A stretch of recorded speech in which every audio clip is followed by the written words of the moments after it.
letters, which are probably Galatians and Romans.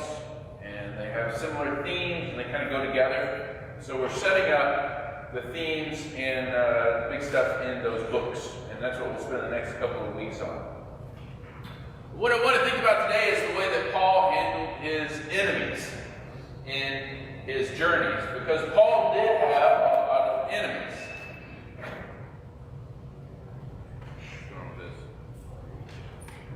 Put it up closer and turn the sound down, turn the volume down. Can we turn it down?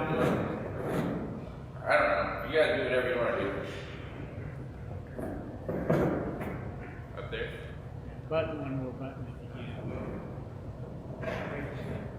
That's good. And you not have to adjust. So we've seen that Paul was. We're gonna have to turn it down. I've got to turn it down. Yeah. Huh? Yeah. Put it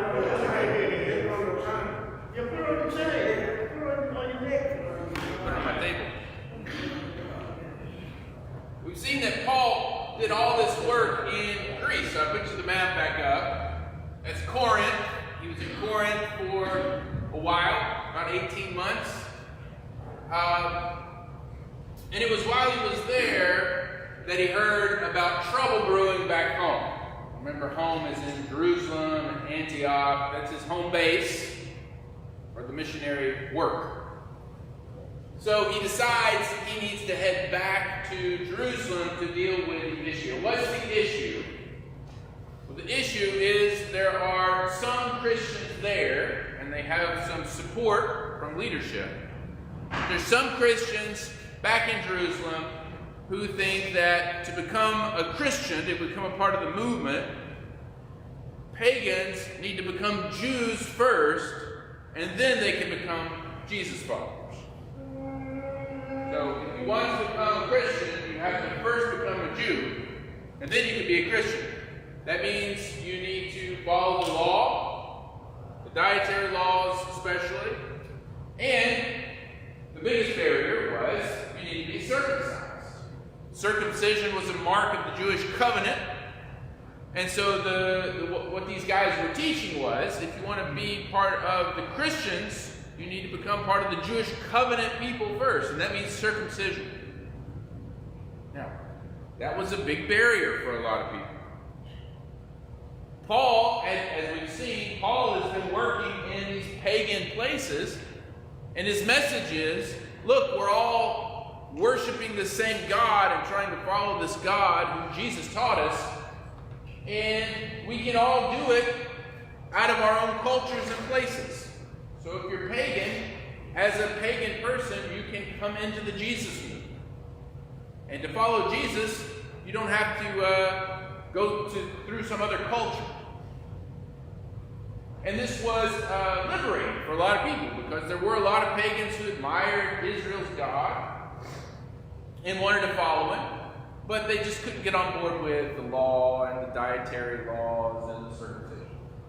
So Paul's mission was successful in some of these places like Corinth because you could go straight to God or straight into the community through baptism. Yeah, Jerry. I'm kind of confused on why would circumcision be prerequisite for religion? Yeah. So it's a good question. People have been getting circumcised for a long time. Actually, the Egyptians practiced it long before Israel did. So there's lots of reasons to do it. In Israel, it became a special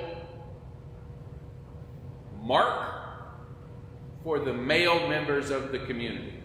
So back in Genesis, there's a story about God telling Abraham to get circumcised, and all your descendants will be circumcised, and this becomes a special mark. Now, why circumcision? But were they walking around naked at that point? No. Who was going to see them? Yeah, well, exactly. Not many people. No, it's the same thing. To cut off the foreskin. Yeah. I thought it was being circumcised and all that. No, same thing. same thing. You were seen in like bathhouses, and all the bathrooms were public back then. So people knew who was and who wasn't, I think. It seemed like it was hard to hide. So it is a private thing, but it's also known. So in that sense, it's kind of public. Well, was this also kind of a control thing, like to kind of keep power in Jerusalem? Was there any of that going on? I know they were trying to have independent churches, but Yeah. did it feel a little bit like control? I think you can argue for control. As we'll see, James seems to be the leader of this group. I think maybe another way to get at it is cultural anxiety. So, I mean, we see this in our world, right? We see different people groups who get anxious when it feels like they're losing control or power, right? And so things like circumcision and Sabbath observance and dietary laws, these are what makes Jews Jews. And to see, kind of say, well, maybe it's not that big of a deal. That undermines Jewish culture. And so people that are like proudly Jewish, you can think like, what makes you proudly American? And now someone attacking those American things. Oh, that doesn't matter. The Constitution, not that big a deal, or the pledge, whatever. That's kind of the feeling. And so as it's spreading out, they feel like, yeah, they're losing control of this. And it's also diluting our culture.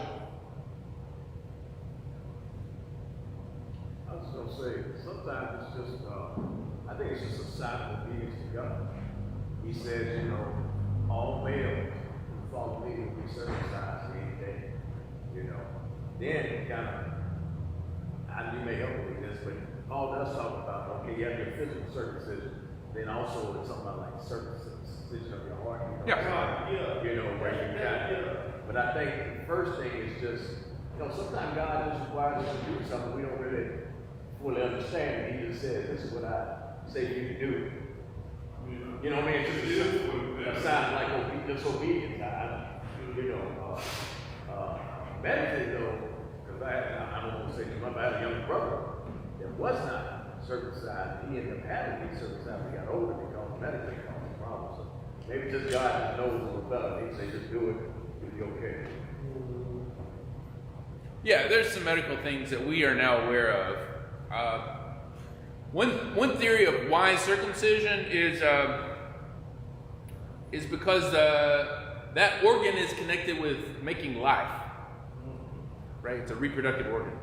And so there's this connection between God, who's the maker and giver of life, and that part of our body. So that's one theory. I mean, there's people who try to make different kinds of symbolic connections. It doesn't say in the Bible, it just says do it. They probably had ways of thinking about it and understanding it that we just don't have access to. But it was a big deal. Again, it was this marker of being in the covenant.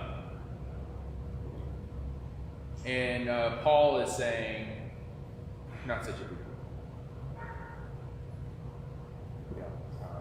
I mean, maybe a close parallel for us as Christians would be if someone came around and said, baptism, not that big of a deal. You don't have to be baptized to be part of the church. Just come on in. That's a parallel, I think, to how it would have impacted people. People say, no, we can't let go of baptism. Baptism is very important. Baptism is from God. It's obedience, right? Scripture says to do it. Scripture says to be circumcised, too.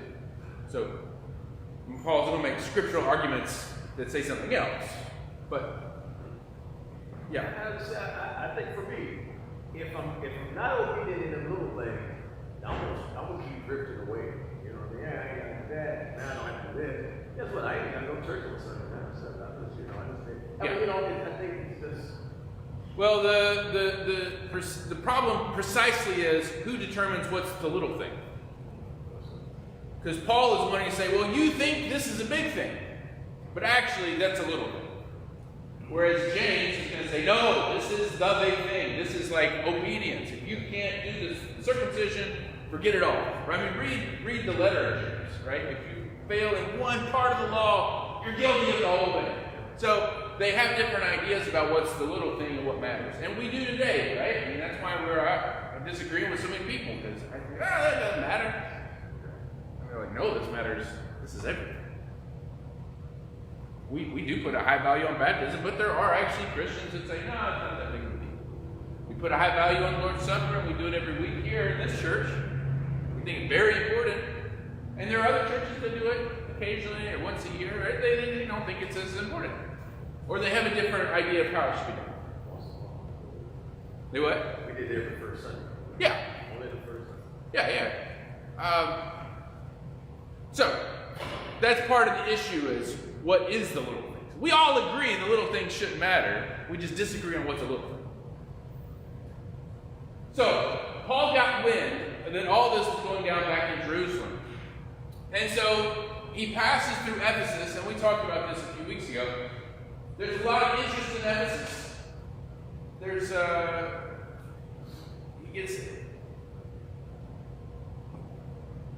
he senses that this is going to be a successful mission, but he can't stay, because he's got to get back to Jerusalem. So, it's sort of like he drops everything in his mission work. He goes back to Jerusalem to deal with this issue.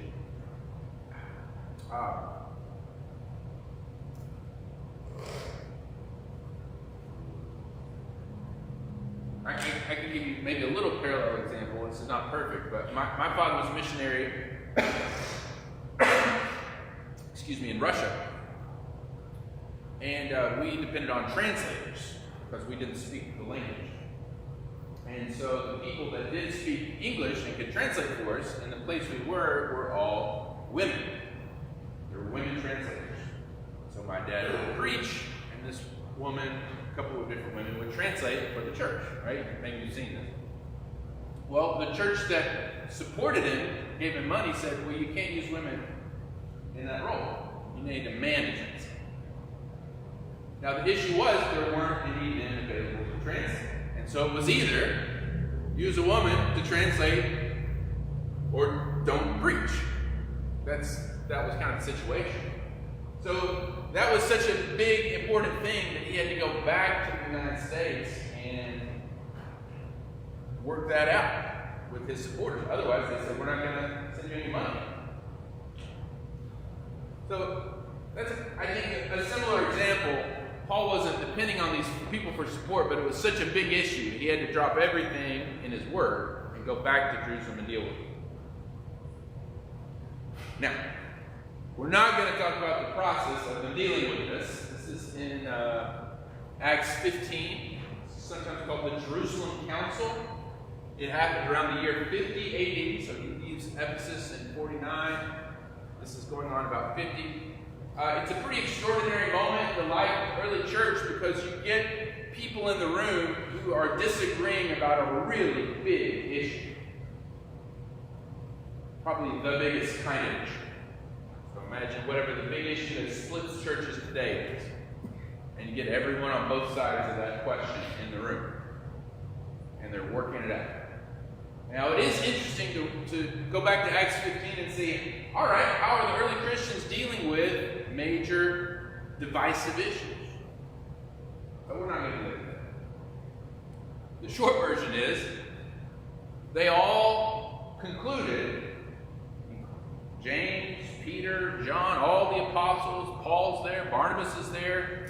He's brought his friend Titus, who's an uncircumcised Christian, to kind of challenge people. You're going to tell me this guy's got to be circumcised? It's a great preacher. And what they decide is, if you're Jewish, keep getting circumcised. Keep following the law. That's fine. But if you're pagan, you don't have to do all that. And James lists out a few things that you need to do. Don't worship idols. Don't commit adultery. Don't eat meat that's been strangled. He gives a few laws. These are actually based on Old Testament laws for Gentiles, called the Noahide covenant. Goes back to Genesis. And they kind of leave it at that. So, two things to note here. One, because the pagans don't have to become Jews in order to be Christians, this means that the church, from its foundation, is diverse. It means we're going to have people from different cultural backgrounds, and it's going to look a little different. So, it's okay if people do things a little different, think a little different about some things, because they're coming from different cultural backgrounds. So right at the beginning, this is baked into the church. It's a kind of diversity and maybe tolerance. The second thing is, not everybody liked that. Just like today. And there's a group of people that said, we don't want this, and we don't think we should tolerate it because it's sinful. And Paul calls these people, he's got a variety of colorful names for them, but one of them is simply enemies. These are not just my enemies, these are enemies of the gospel. He'll go on to call them other things, as we'll see. So, what I want to focus on today is how these, to make some connections about these people. So look at 2 Corinthians 11. Remember, we looked at 2 Corinthians last week. He's writing that from Ephesus. So, Paul, after this council, he goes to Antioch. There's a little situation there, which we can talk about. Things aren't quite settled as they seem. And then he goes back to Ephesus to start that work, which we talked about all that last week.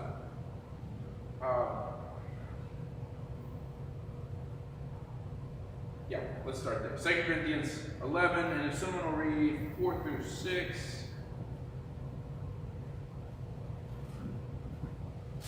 For you see who comes preach another Jesus, whom we have not preached. Or if you receive a different spirit which you have not received, or a different gospel which you have not accepted, you may well put up with it. That's 4. Read 5 and 6 too. For I consider that I am not at all inferior to the most eminent apostles, even though I am untrained in speech, yet I am not in knowledge. For we have been thoroughly manifested among you in all things. Good. All right, one more place. Look at Galatians 1.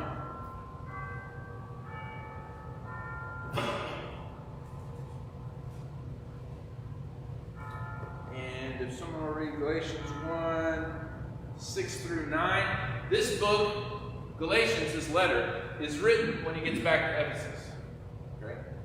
So, look at Galatians 6 through 9. What does it say?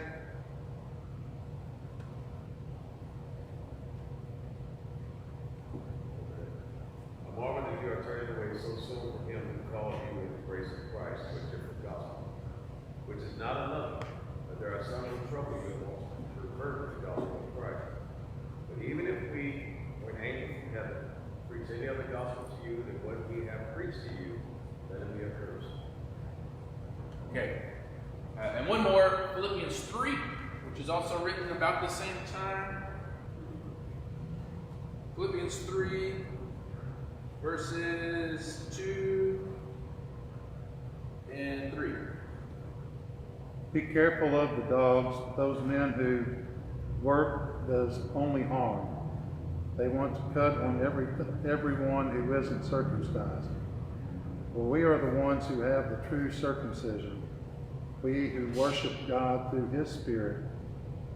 We don't trust in ourselves or anything we can do.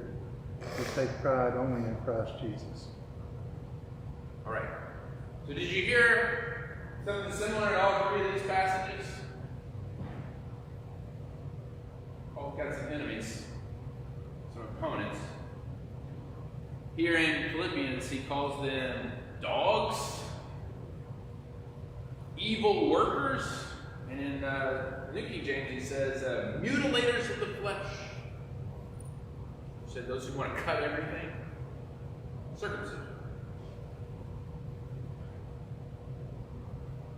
Here's what's probably happened.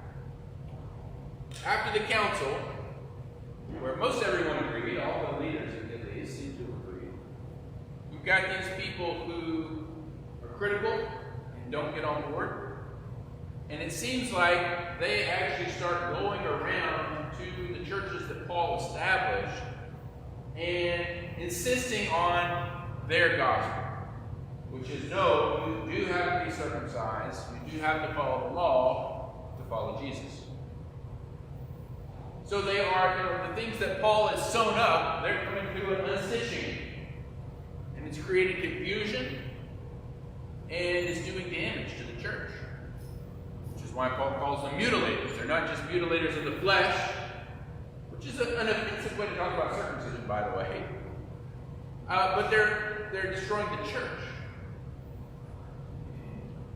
And they have come to Ephesus after Paul got back. And now Paul is having to deal with them face to face. Now, there's one other incident I should mention quickly. You're still in Galatians is close. Look at Galatians 2.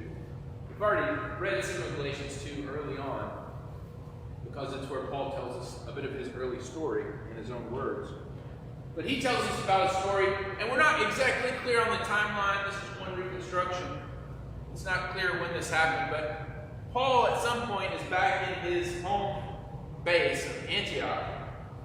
On the map, there's a little star there, Antioch of Syria, on the far side. And it may be that this was after the council. It's not clear. But one theory is it's after the council. And look at Galatians 2.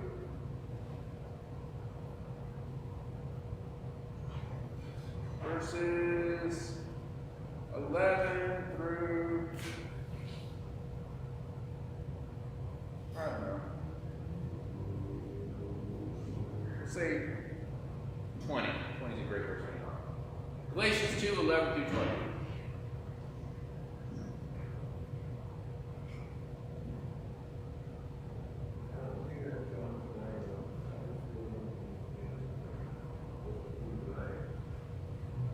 Through 20.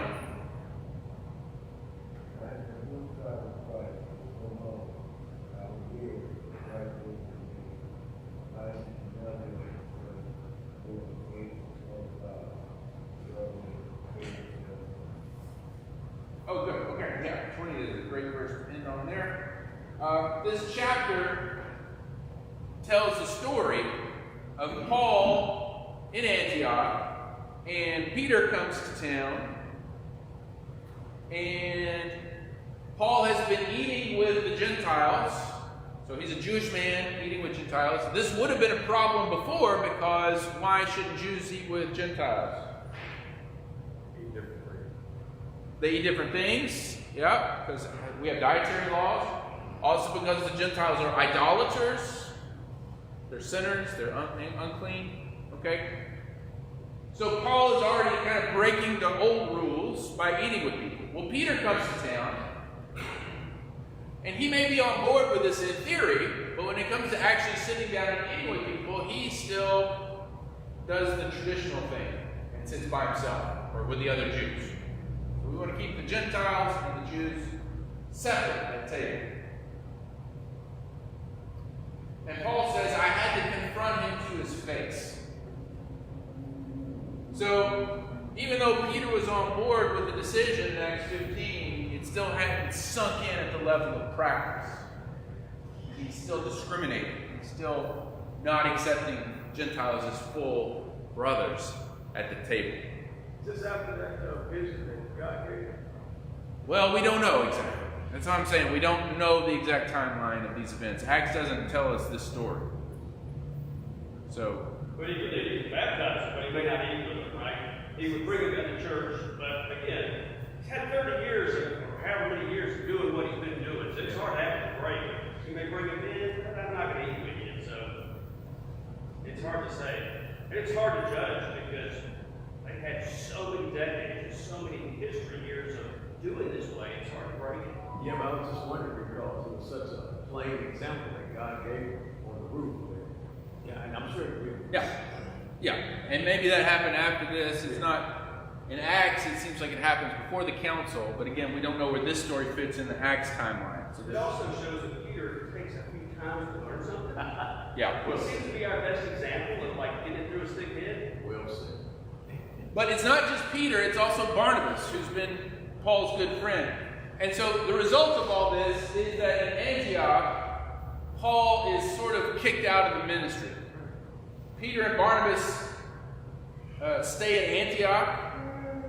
Paul goes back farther west, and that he will not ever be part of that Antioch ministry again in a significant way. So there's a real breakup. What is it that he gets separated with John Mark? That seems to play into this. Again, we can't play it all out exactly, but that's part of what Barnabas' beef is they have a disagreement about this companion. Yeah. So they actually agree. In Galatians, Paul says, you take the Jewish territory, Peter and Barnabas, and I will take the pagan territory. So they just kind of divide up. So maybe they're not enemies, but they're doing something different. Okay. But these other people are pursuing him. And these are the ones he calls dogs and mutilators and so on. Okay. So, two things which set us up to look at these letters of Galatians and Romans.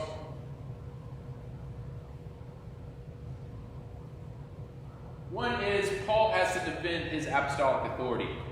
What these guys seem to be saying is, hey Paul, you work under the apostles. You work under Peter, James, and John. And we know that James may be kind of connected with this group. Paul says these guys are sent from James.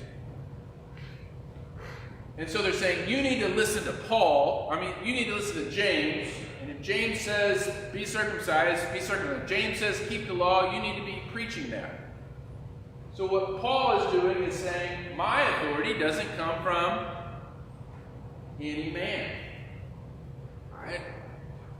I can respect Peter and James, but I don't obey Peter and James. So if you look back at 2 Corinthians 11, which is, again, written in this period,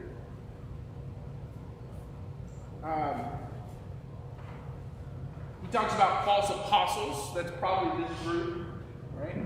So let's see, skip down to 21 to 24. Yeah. So part of the argument, it seems like, is they're saying, we're real Jews, and you're like a fake Jew, Paul. Right? So we've seen a little bit of this already. So he says, I speak as a fool, right? Verse 21. 22, are they Hebrews? So am I. Are they Israelites? So am I. Are they the seed of Abraham? So am I. Are they ministers of Christ? Okay, so he's established, look, we're all Jews, not just as Jewish as they are. Are they ministers of Christ? Yeah. But then he says, again, I speak as a fool, I'm even more of a minister of Christ. And what makes him more of a minister of Christ? What establishes his authority? Labor is more abundant. Yes. In labor is more abundant, in stripes above measure, in prisons more frequently, in death often. And then he has this long list of all that he suffered. So Paul's saying, what makes you a leader, what gives you authority is not your ethnicity. It may not even be your time with Jesus on this earth, because those other guys were with Jesus. Doesn't he claim that also? Doesn't he say, I spoke, or Jesus spoke to me directly? Yes. But in that vision. Right. But ultimately, what he grounds his authority in is he says, I suffer. I look like Jesus because I'm willing to suffer. These guys are like Paul before his conversion. They're probably zealots. They're willing to do violence to protect the faith, to defend the faith. Paul says, I'm willing to suffer for the faith, and that's more Christ-like. And that's where my authority comes from. Well, he talks about how he heard from Christ directly. He has visions, he has dreams, and then take it up to 7 heaven. There's some other things that he has listed as credentials. He saw the heavenly vision. So, again, it seems like he continually has to lay out credentials that he is not getting this from other humans, but he's having a direct correlation with heaven or heavenly construction. Yeah. Because again, they have Jerusalem. That's pretty powerful. They seem to have some of the leadership in Jerusalem. They have the temple. They have Jewish tradition. Those are weighty things. And so Paul has to kind of get around that and say, well, I haven't made it from heaven, directly from heaven. It'd be like someone coming from the Vatican today. They're like, well, the Pope's on board, and the whole church is, the church is on board, and the tradition of the church is on board. We have all these reasons to say X.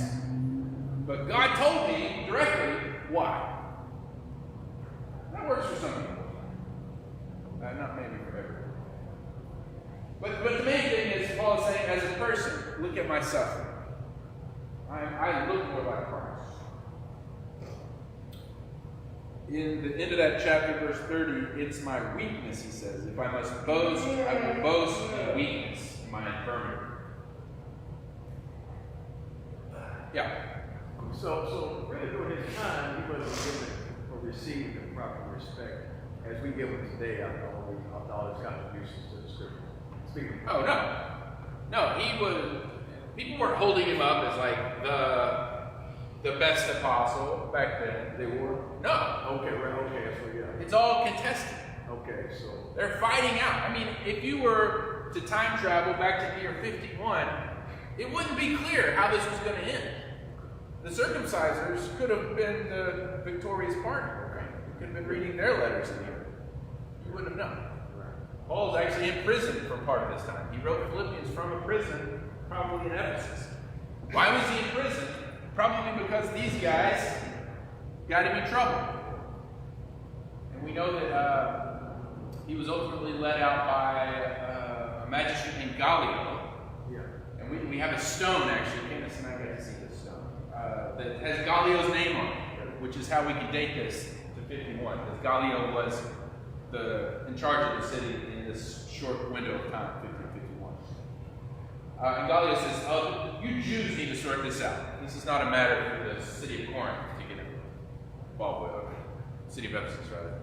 This is good accuracy because Paul was in the clique, so to speak, before his conversion.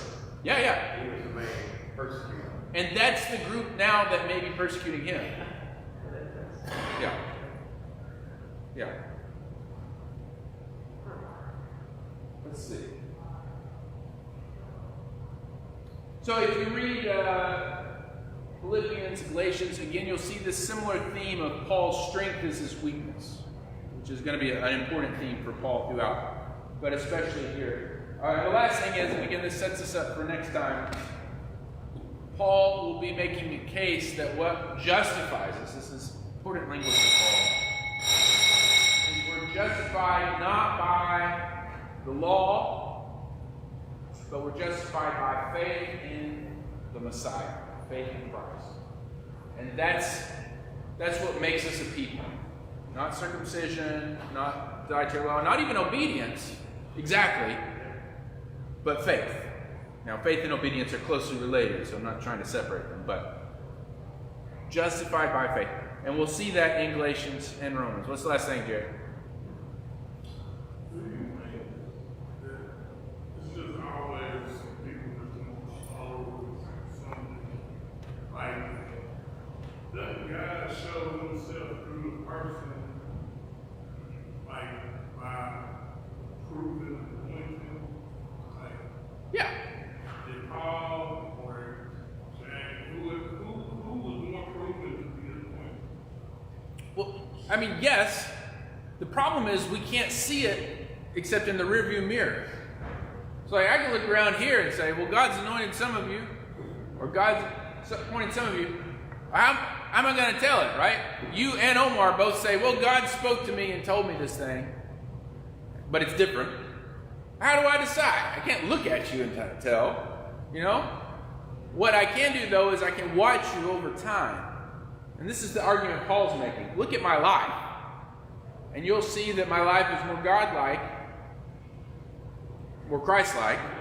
Like, it should be, because it seems like people that oppose always try to discredit Oh, yeah. the one thing they go for. Is that not a pattern? Like, Yeah. Yeah, now his enemies are going to say, look how much that guy suffers. Obviously, God is persecuting him. He must be in the wrong. And Paul's saying, look how much I'm suffering. I'm like Christ. I must be in the right. So people are always spinning it. But we can only tell, I think, looking back, who's a true prophet. I can't always tell in the moment, But I have to look back. What did they say? Did it come true? What does their life look like? And so on. So, looking back, I think to Jeff's point, we'd be like, oh, Paul, great man, great leader. It's so obvious that he's from God. But if you were back in Paul's day, I don't think it would be so obvious. He's just this skinny little guy, and he's not very attractive, and he's not a good speaker, and people, it wouldn't have been obvious. You just got to pay Maybe they attention. don't trust him yet, too. They don't trust him yet. He's saying crazy things like you don't have to be circumcised. Yeah. Paul, if you were a betting man, Paul would probably not be the guy you bet on. But However, they didn't believe in Jesus. And all the things he was. But you wouldn't have bet on Jesus either. That's right. That's exactly it. And that's Christianity for you. All right. Good thought. We'll keep coming back to some of these questions, so maybe we'll hit that again.